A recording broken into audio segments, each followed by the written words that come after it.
Pembangunan berkelanjutan di Kota Surabaya dapat dilihat dari berbagai indikator. Apa saja upaya yang dilakukan oleh pemerintah? Selengkapnya akan kita bahas di Dialog Buletin Jatim bersama saya, Belinda Firda.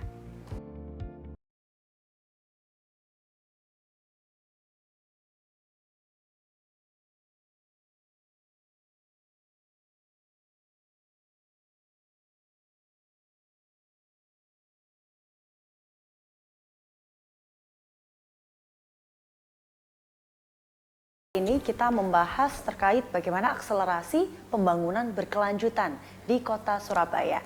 Sudah bersama saya Ketua DPRD Kota Surabaya, Bapak Adi Sutarwiono. Pak Awi, bagaimana kabarnya Pak? Kabar baik. Alhamdulillah sehat. Pak Awi, kita sebelum membahas bagaimana berkelanjutan di pembangunan berkelanjutan di Kota Surabaya, kita pengen tahu dulu sebenarnya pembangunan berkelanjutan itu bagaimana Pak? Pembangunan berkelanjutan itu dari satu fase ke fase yang lain, dari satu waktu ke waktu yang lain, itu saling berkaitan. Dan kemudian kita memperhitungkan pemenuhan kebutuhan dasar yang di generasi yang sekarang, itu kemudian kita proyeksikan untuk memenuhi kebutuhan yang generasi di masa depan itu. Artinya kita mengukur kebutuhan-kebutuhan generasi di masa depan pun dari pemenuhan kebutuhan generasi di masa sekarang ini. Misalkan soal air bersih ya. Air bersih itu sangat vital sekali di Surabaya itu. Dulu pada waktu kita memulai pembenahan Kota Surabaya ini pada pasca reformasi, pemenuhan air bersihnya cukup belum setinggi sekarang ya. Kemudian kita benahi PDAM, kita benahi infrastrukturnya ya. Dan kemudian sekarang sudah hampir 99% warga Surabaya ini sudah teraliri menikmati aliran PDAM itu. Pendidikan yang merupakan basis pemenuhan kebutuhan dasar ya, bagi Kota Surabaya. Dulu sekolah SD dan SMP tidak segratis seperti sekarang. Sekarang kita penuhi dengan pendidikan gratis di SD dan SMP negeri, yang itu menjadi basis kewenangan Kota Surabaya. Kemudian itu juga berkelanjutan nanti di masa-masa ke depan. Sekarang diberikan bantuan seragam gratis dan sebagainya pada pelajar yang tidak mampu, sehingga akses pendidikan ini menjadi sangat penting sekali untuk kita penuhi bagi anak didik kita, para pelajar sekalian. Demikian juga dengan pembangunan sekolah. Ya, ini semua juga memperhitungkan tentang kebutuhan-kebutuhan warga masyarakat ya. Seperti itu ya. Kesehatanmu sama. Ya, kesehatan ketika kita mulai memperkenalkan kebijakan kesehatan gratis, pembebasan biaya kesehatan itu, kemudian pada waktu masih pakai SKTM, surat keterangan tidak mampu ya. Tapi sekarang sudah pakai KTP. Itu kan artinya dari satu waktu ke waktu yang lain kemudian saling berkelanjutan. Sehingga memang kebijakan yang diambil ini akan memikirkan bagaimana generasi berikutnya. Betul. Begitu ya Pak. Termasuk juga masuk ke dalam salah satu prinsip dari pembangunan berkelanjutan itu pemerataan tadi segi pendidikan, kemudian akses air bersih. Kita kalau melihat berkelanjutannya pun juga kemudian harus dengan ukuran satu kesejahteraan ekonomi. Ini kesejahteraan ekonominya semakin meningkat. Ya. Kemudian keadilan sosial, ya. Kemudian lingkungan hidup. Ya. Dulu misalkan Taman Bungkul ini dulu adalah sebuah lapangan yang gersang sekali. Gersang sekali. Sekitar tahun 2004 ya, kita masih. Kemudian sekarang dibenahi oleh pemerintah Kota Surabaya dan menjadi taman kota yang kemudian bisa diakses, bisa dimanfaatkan untuk kegiatan-kegiatan warga masyarakat. Ini artinya kalau dari DPRD sendiri menilai untuk sustainable development atau pembangunan berkelanjutan di Kota Surabaya bagaimana Pak Adi? Ya, dari waktu ke waktu terus kemudian kita kreasi agar kemudian dulu yang namanya ruang terbuka hijau. Ya, regulasinya tidak seperti sekarang ini. Ya. Sekarang harus ditentukan berapa persen dalam keseluruhan Kota Surabaya ini. Kemudian pemanfaatan pun juga kemudian tidak seketat sekarang, tidak seketat saat ini. Dulu pom bensin itu ada didirikan di jalur hijau itu, di Biliton, kemudian di Sulawesi dan sebagainya. Kemudian pemerintah Kota Surabaya, Wali Kota Surabaya pada saat itu Bambang Deha, kemudian menghentikan penggunaan jalur hijau itu untuk SPBU dan kemudian dibawa taman-taman ya, yang itu menjadi ruang publik ya.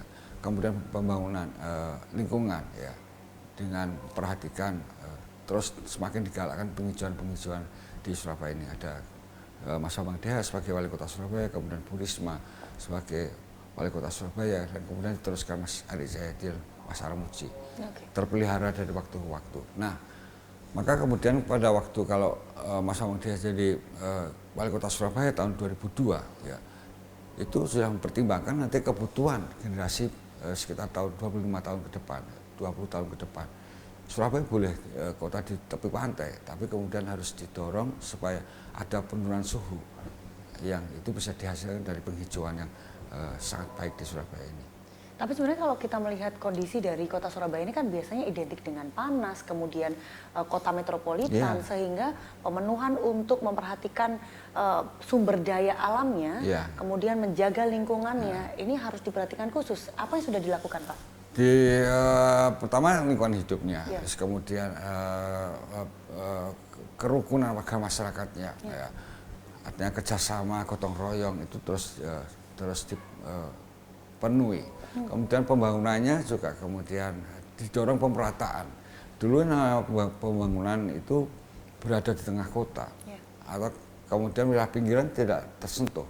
Sekarang di tempat tinggal di Rungkut, di Gunung Anyar, kemudian di wilayah lain yang pinggir, itu merasa sudah banyak yang dibenahi. Kita punya Jalan Mer atau Jalan Dr. Insinyur Soekarno, sehingga seperti kawasan penyangga tengah kota itu, dan terus berkembang sampai sekarang.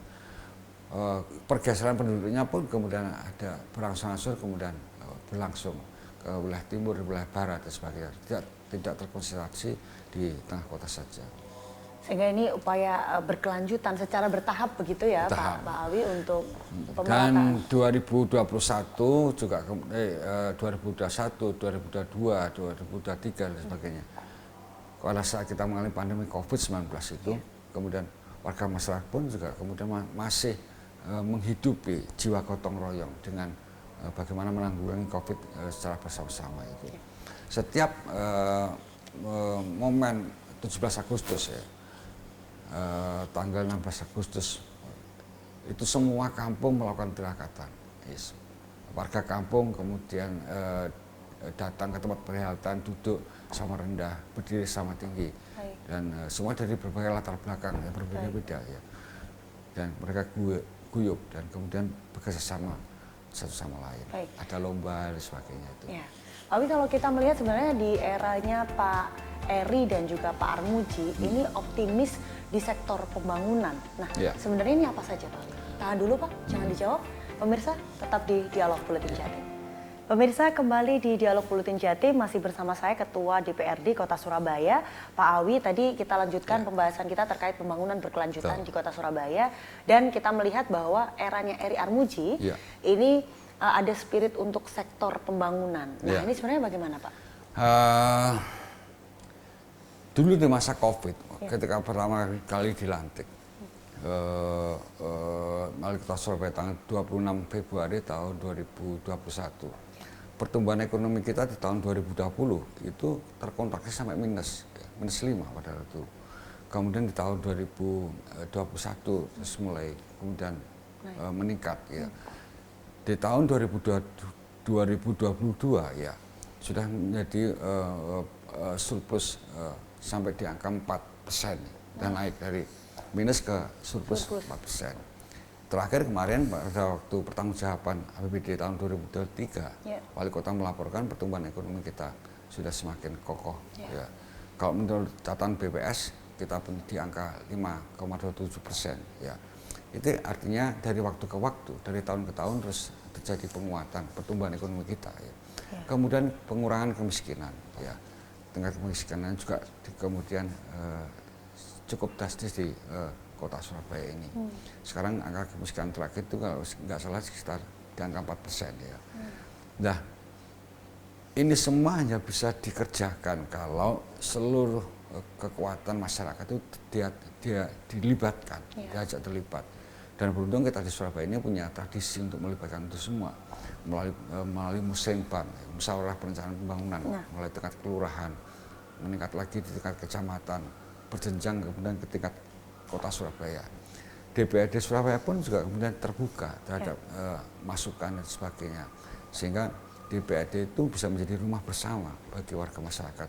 Kalau ada persoalan-persoalan di lapangan gitu, diadukan ke DPRD Surabaya misalkan. Bahkan yang paling kecil soal sengketa antar tetangga itu pun pernah masuk ke kantor DPRD Surabaya, dan kemudian kita selesaikan soal itu semua. Inilah yang kemudian mendorong optimisme pertumbuhan di kota Surabaya dari waktu ke waktu.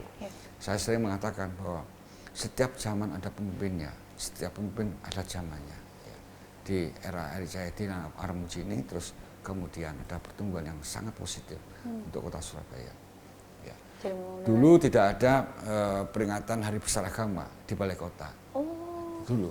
Tapi kemudian sekarang ornamennya dipasang setiap Idul Fitri, Imlek, kemudian Natal, kemudian Nyepi dan sebagainya, Waisak juga itu dipasang ya, ornamen ketika perayaan Hari Besar Agama, dan kemudian dibuatkan acara di balai kota ya, sehingga mereka bisa merasa dimiliki oleh semua saja gitu.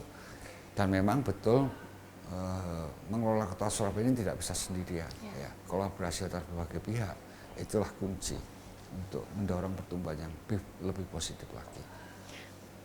Menarik Pak, barusan banyak yang bisa kita bahas satu persatu. Kita mau bahas terkait musrenbang terlebih dahulu. Pak Awi tadi sempat menyinggung bahwa ini dari lapisan masyarakat Pak. Sebenarnya alur dari musrenbang sendiri ini bagaimana Pak? Jadi diundanglah skop yang paling kecil ya, misalkan RT RW untuk kemudian diajak berembuk tentang pembangunan kewilayahan di kampungnya masing-masing ya, kemudian meningkat lagi di tingkat kota kelurahan, kemudian meningkat di tingkat kecamatan, dan meningkat di tingkat kota Surabaya. Itulah alur, dan kemudian menghasilkan dokumen berupa APBD kota Surabaya. Di situ ada rencana pembangunan yang kemudian akan dikerjakan dalam 1 tahun berikutnya ya. Yang ditetapkan pun juga kemudian secara kontinu, secara itu setiap tanggal 10 November kita pakai penetapan APBD Kota Surabaya. Kenapa 10 November? Karena itu hari yang sangat heroik, hari yang sangat bagi rakyat Surabaya ini ya, untuk menegakkan martabat kemerdekaan Indonesia. Dan kemudian waktu itu tanggal 10 November memang terbilang masih cukup dini ya penetapan APBD ya. Karena penetapan APBD itu paling lambat di akhir November. Kita terbiasa menetapkan di tanggal 10 di awal November ya, sehingga mereka pemerintah kota Surabaya punya kesempatan untuk merencanakan pembangunan di tahun berikutnya. Tapi sebenarnya kalau DPRD ini kan memang perannya untuk mengawasi ya Pak, mengawasi jalannya pemerintah gitu. Tapi kalau dilihat dari alur musrenbang yang seperti itu, apakah selama ini Pak Eri maupun Pak Armuji ataupun pemerintahan yang diawasi oleh DPRD Kota Surabaya ini sudah menyerap aspirasi masyarakat secara maksimal? Dari aspek musrenbang dulu ya. 50 anggota DPRD Surabaya ketika ada musrenbang di tingkat kelurahan itu diundang semua. Diundang semua. Sehingga mereka bisa hadir, bisa bertemu dengan masyarakat dan sebagainya, bisa mendengarkan itu ya. Tidak hanya itu, anggota DPRD Surabaya pun juga cukup aktif, bahkan terbilang sangat aktif untuk bertemu masyarakat secara informal di kampung-kampung, kemudian ada perhelatan-perhelatan lain, sehingga kita bisa mendorong kebijakan, misalnya sedekah bumi. Dulu tidak ada semacam penganggaran di APBD, tapi kemudian bisa kita dorong supaya dianggarkan di APBD. Wali kota dan wakil wali kota Surabaya pun ini adalah pimpinan yang terbilang sangat aktif turun ke masyarakat ya, untuk memecahkan berbagai persoalan di masyarakat itu, untuk mengenali keragaman persoalan di masyarakat itu. Berarti selama ini sudah sangat berjalan. Saya hanya memotret ya bagaimana kondisi pengambilan keputusan, prosesnya dan sebagainya itu, sehingga inilah menjadi alasan yang penting kenapa kita menaruh harapan yang positif ya terhadap perkembangan kota Surabaya ini. Dan memang tolok ukurnya juga bisa dilihat ya Pak, Iya. secara indikator pembangunan di Surabaya ini Dulu pernah maju. dulu misalnya kita pernah diprotes oleh para murid, pernah setelah pasca pandemi Covid honor pengurus kampung dinaikkan. Ya. Tapi honornya murid kok nggak naik nih. Padahal kalau misalkan ada orang meninggal karena Covid, itu yang mengurus mereka. Akhirnya kemudian kita bisa kita fasilitasi naik dari 400.000 menjadi 800.000. Baik. Ya. Baik. Kalau kita melihat salah satu prinsip dari pembangunan berkelanjutan ya Pak Awi, ini kan salah satunya ada engagement atau peran serta, dan saya ingat beberapa waktu yang lalu pernah membahas bersama Pak Awi bahwa Balai RW ini sudah akan difungsikan sebagai tempat ruang publik, pelayanan publik. Dan itu apakah sudah berjalan Pak sekarang? Sampai sekarang dulu, berjalan. Bapak jangan dijawab, pemirsa tetap di Dialog Buletin Jatim. Oke. Dialog Buletin Jatim kembali, pemirsa. Ini kita lanjutkan pembahasan, sempat terjawab sedikit ya Pak Awi bahwa beberapa waktu lalu ini pemerintah Kota Surabaya bersama DPRD akan mencanangkan bahwa Balai RW ini difungsikan sebagai ruang publik, pelayanan publik. Apakah sudah berjalan Pak? Sudah. Anda nanti bisa melihat di balai RW di kampung-kampung. Balai RW sekarang menjadi tempat pelayanan oleh pemerintah Kota Surabaya. Karena peratur pemerintahan sekarang tidak terkonsentrasi saja di dinas-dinas, badan-badan, dan kecamatan, kelurahan, tapi kemudian jemput bola ke balai-balai RW itu untuk melayani kebutuhan-kebutuhan surat penyurat, perizinan dan sebagainya itu di kampung-kampung itu. Saya bertanya kepada warga masyarakat, apakah mengurus KTP lebih enak di balai RW atau lebih enak di kecamatan atau lebih enak di Siola? Mereka bilang di balai RW. Ya, sekarang mereka menikmati pelayanan itu. Kemudian yang kedua, menjadi pusat kegiatan warga masyarakat. Ada senam pagi, ada kemudian posyandu, ada karang taruna yang ada di situ. Ya, kemudian ada rapat kampung ya, dengan balai RW yang lebih baik ya dibanding sebelumnya.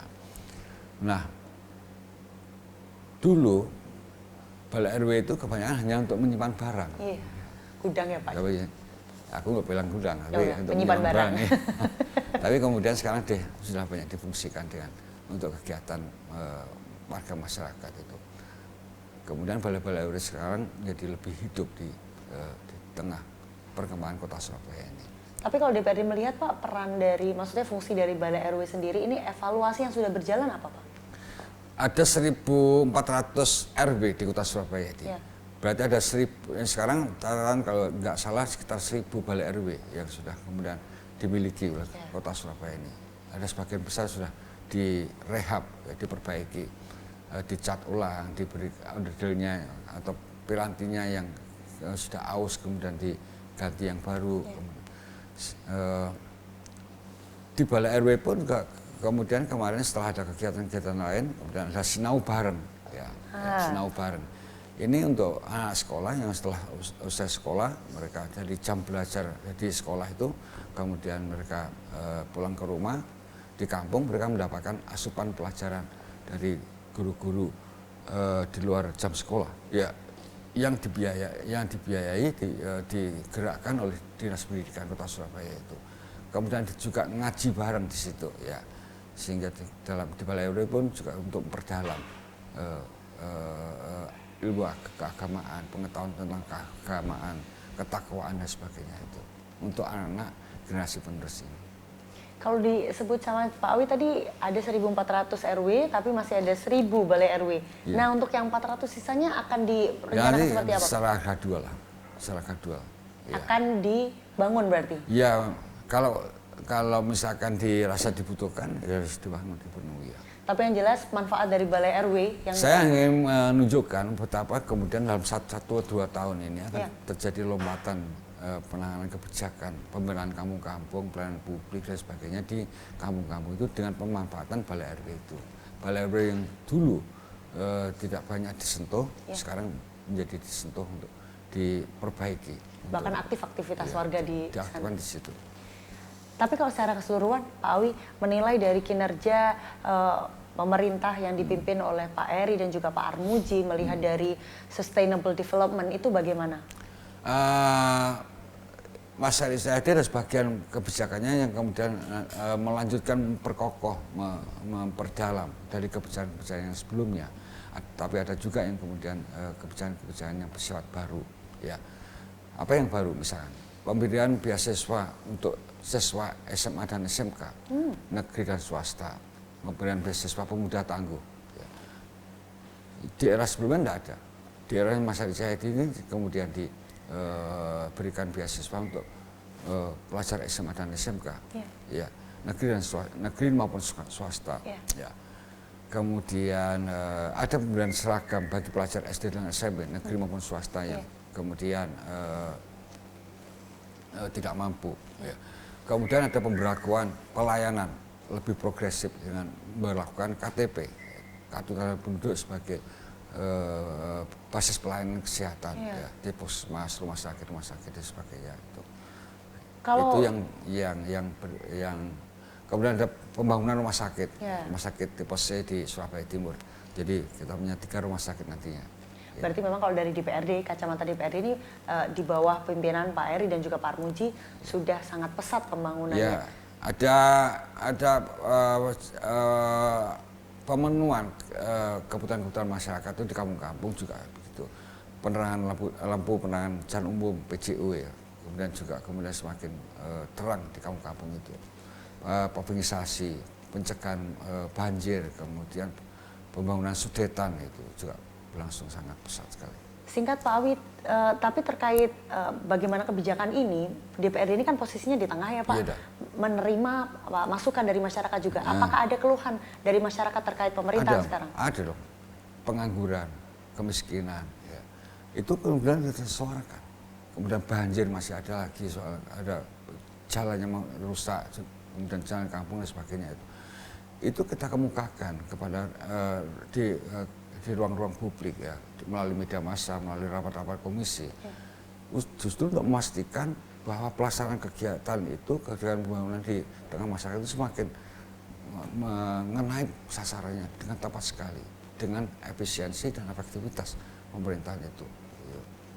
Jadi kemudian bukannya kita malah kendor, bukan. Semakin maju, semakin kita mengawasi dengan ketat sekali supaya itu lebih tepat sasaran. Gitu. Semakin merata juga ya Pak. Ya. Dan 5 prinsip yang ada di pembangunan berkelanjutan ini bisa dilaksanakan di pemerintah Kota Surabaya. Bapak, di momen hari jadi Kota Surabaya dan kita melihat bagaimana pembangunan Kota Surabaya sangat pesat. Pesan Pak Awi kepada masyarakat Kota Surabaya. Terakhir Pak Awi. Selamat Hari Jadi Kota Surabaya, tanggal 30, yang kita peringati tanggal 31 Mei tahun 2024. Ini adalah hari jadi bagi seluruh Kota Surabaya, tapi rangkaian dan semangat dari peringatan Hari Jadi Kota Surabaya ini terus berlangsung sampai sekarang. Kita kawal bersama Surabaya ini sebagai rumah bersama bagi seluruh masyarakat, dan kemudian kita tumbuhkan Surabaya ini menjadi kota yang maju, kemudian peradabannya juga semakin humanis dan semakin guyup dan rukun bagi warga Kota Surabaya. Terima kasih Pak Awi, semoga DPRD terus diberikan kesehatan untuk mengawal pemerintah Kota Surabaya dan membangun untuk kesejahteraan masyarakat Kota Surabaya. Terima kasih Pak Awi. Pemirsa, demikian dialog Buletin Jatim kali ini. Saya mewakili seluruh kru yang bertugas mengucapkan terima kasih dan sampai jumpa.